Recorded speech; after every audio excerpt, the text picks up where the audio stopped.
Hi, Beth. How are you? Hi, Maria. Thank you for having me.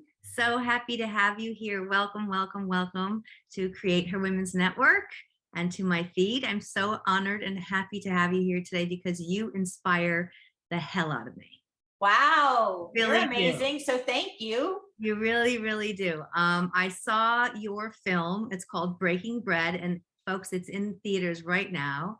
And it is an incredibly inspiring and beautifully told, beautifully crafted, beautifully shot film about a very special food festival in Israel. Okay, so the film is about a food festival that took place in Haifa, Israel, where Dr. Nofa Tamna Ismail, who's the first Palestinian Muslim Arab to win Israel's Master Chef, made this festival bringing Jews and Arabs together through food.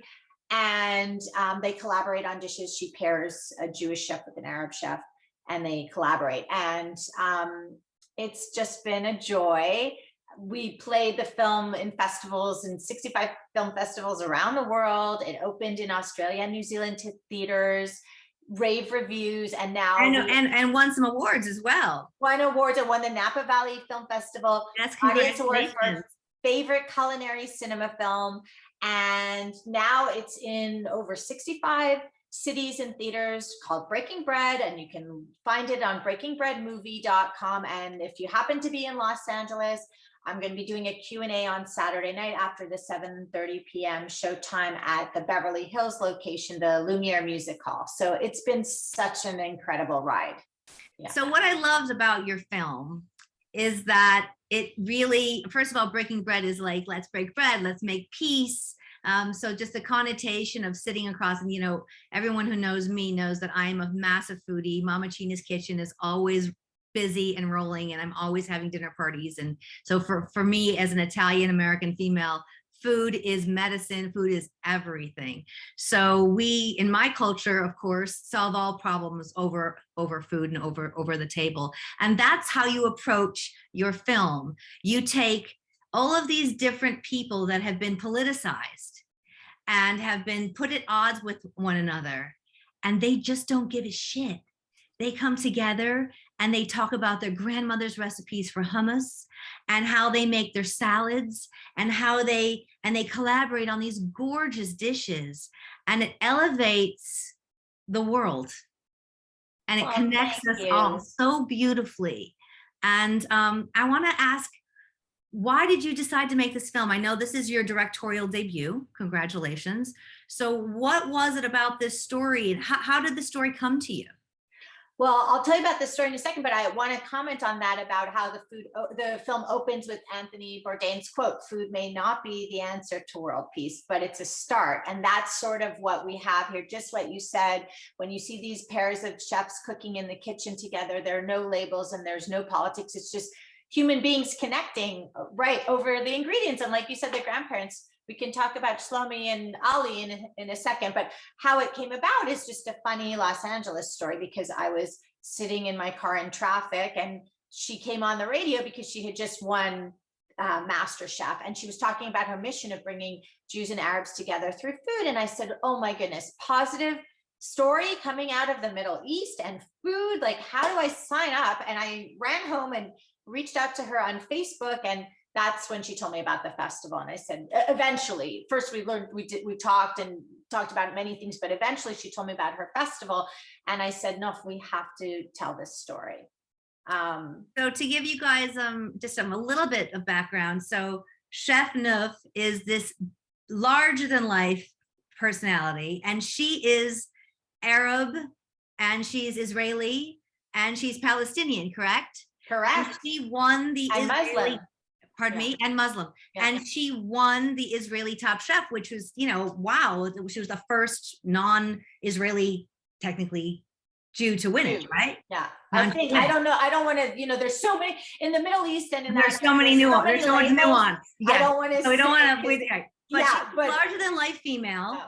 And she decided then, after she won this prestigious show, that she wanted to do a festival and she wanted it to be of the land and of the people, not of boundaries and borders. So she called it I'm going to say it, the Levant Festival. The Asham Festival. She says there's no room for politics in the kitchen.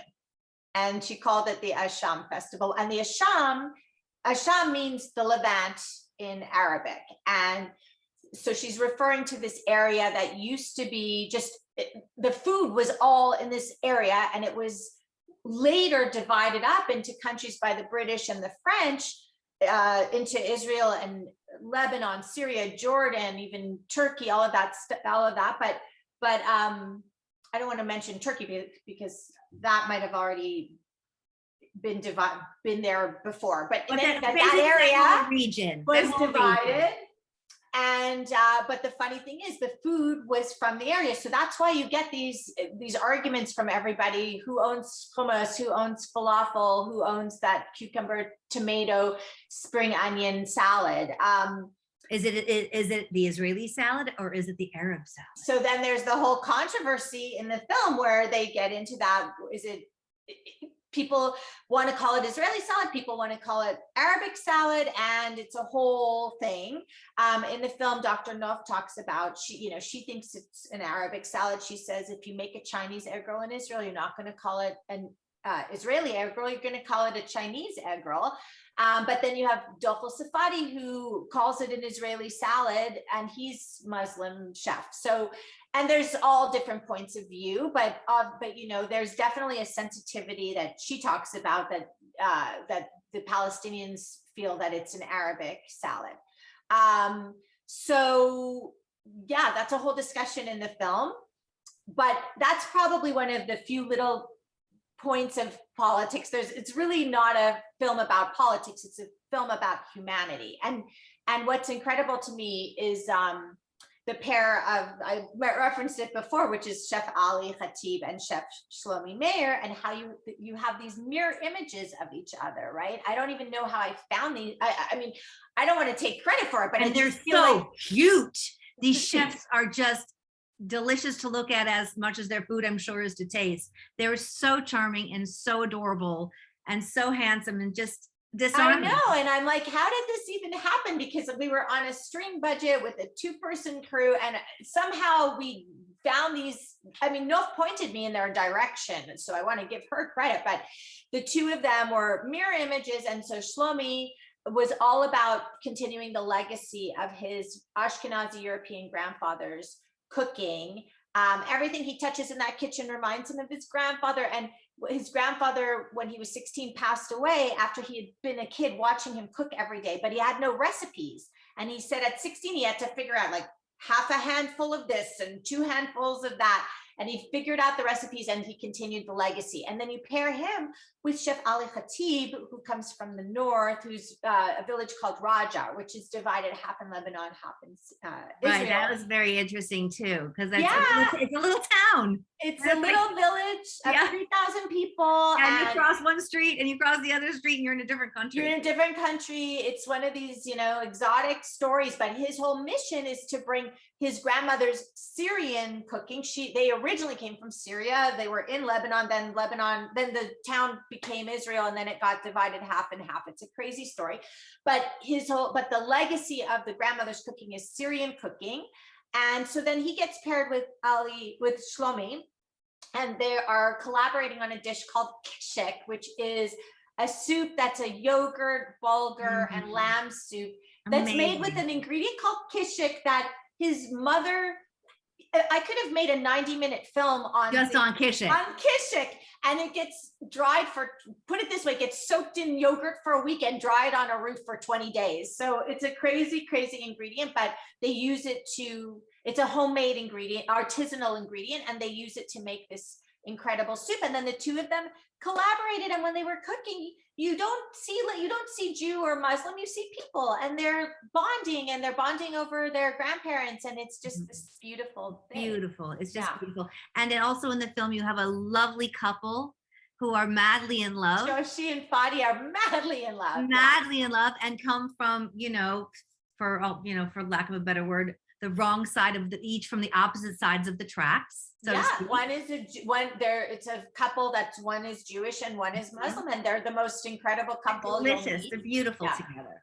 They're beautiful. So watching your film, in addition to the incredible imagery of the delicious food that I'm going to try again to show your trailer.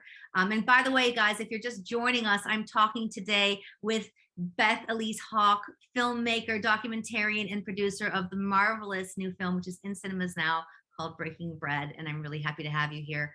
But the cinematography and the music of your film, just it gets into your pores and makes you feel good.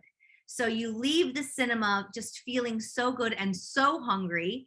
And when we saw the film, you were so smart. You actually had a woman in the lobby selling hummus, which was great. And there was a huge line. I mean, it was a packed house and a huge line of people. And she sold out of the hummus that she had prepared. But it really inspires, so much about global cuisine.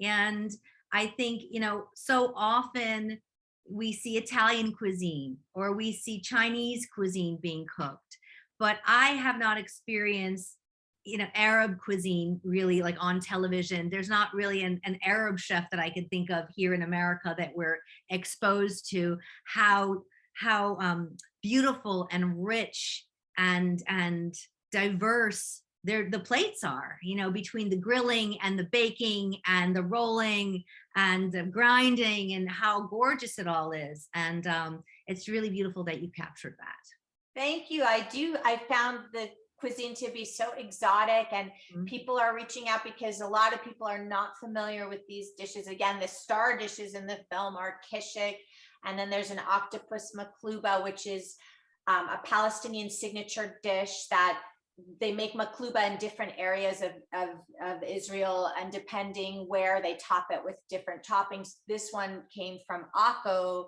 Osama Dalal makes it with octopus because in Akko, he says 90% of the cuisine comes from the sea. So that's super cool. And then Salah Kordi makes a savory version of katayef. Katayef is normally a sweet dessert that's served after the daily fast during Ramadan. And here he makes a savory version, which was really delicious. But my favorite dish, and there, like I said, there's so Did you gain weight? How much weight did you gain? I didn't. Because that's what I was thinking in the audience. I was like, oh my God, she must have just ate her way through this entire region. I did, but the only saving grace was that we were working so hard and running around so much that I think somehow it balanced out, because those chefs really fed me really well. But what I was going to say was my favorite dish of the film for a visual is called Monty, which was Nof's lamb dumplings. And the dish is this incredibly beautiful, colorful dish. And it's a metaphor for the film, because she says when you're open to the cultures of both sides, your world is more colorful. And that is so, so true. So true. I want to ask you, because this is your directorial debut and you have produced other things before. And it took a lot of chutzpah for you to hop on a plane by yourself. I know you told me that you hired a cameraman in Israel and you hired a very skeleton crew in Israel. And it was pretty much you and two guys in the van running around that whole region during COVID. It was pre-COVID. It was pre-COVID. Yeah. Excuse me. But right before COVID. Yeah. I, as a woman of your age, want to commend you for doing that, because so many people, not just women, but so many people think about doing something as great as that, but don't actually do it. And you did it. So chapeau for getting on a plane by yourself and figuring it out and making this really important. I mean, it's a tiny film, but it has such big messages and a big heart and big palette and a big visual as well. And so congratulations on that.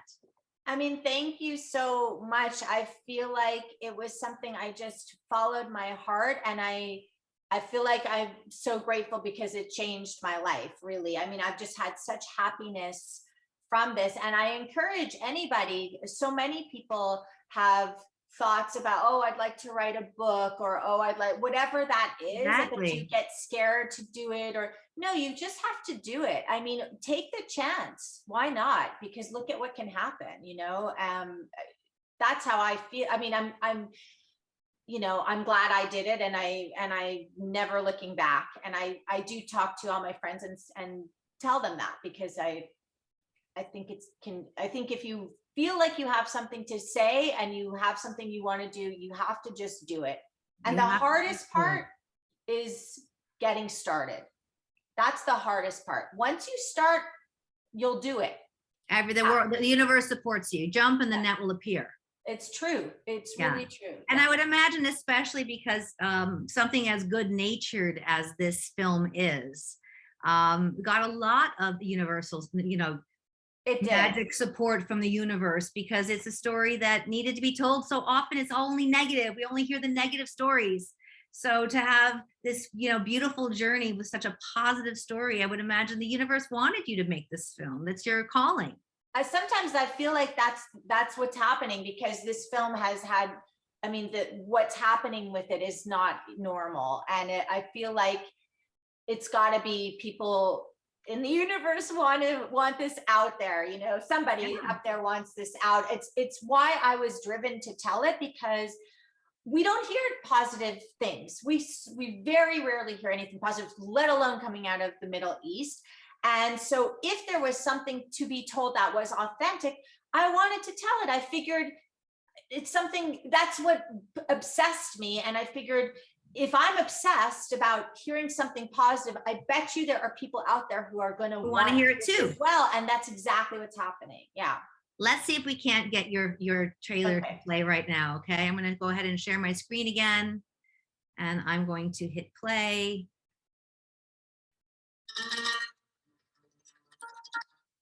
Okay.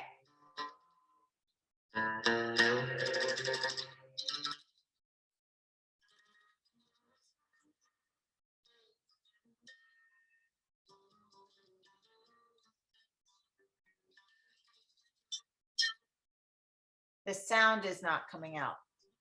No, you can't hear it? Not well. There.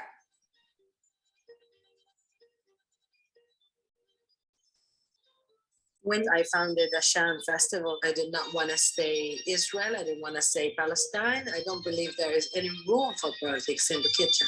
As someone that burned as a Palestinian and lived here as an Israeli, this stuff make you confused who you are, who you want to be. I don't give a that he's Arab, like he doesn't give a that I'm a Jew. The only thing we're gonna give a it's about making art. I love him. What do you say? I want Arabic salad. I want Israeli salad. Who owns the salad? Sometimes you find yourself like thinking, what is politically correct to order? האוכל הוא אוכל, אנשים הם אנשים, מה קוראים לזה? זה לא אכפת לי.